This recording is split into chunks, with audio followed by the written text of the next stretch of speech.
தியாகத்திற்கு ஈணையானவர். என் தொண்டர்கள் அதிகம் ஜாக்கிரதை.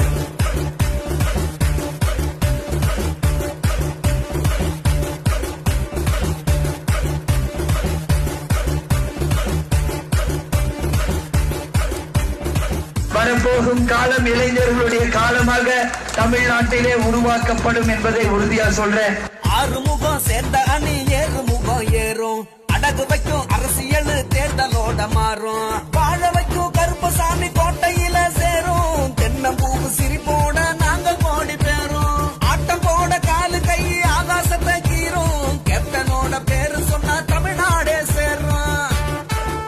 கோபப்பட என்ன? கோபங்கள் இயற்கை. கோபம் இருக்கும் இடத்தில் தான் குணம் இருக்கு. பட்டி கிராமத்துல படபடக்கு சாரு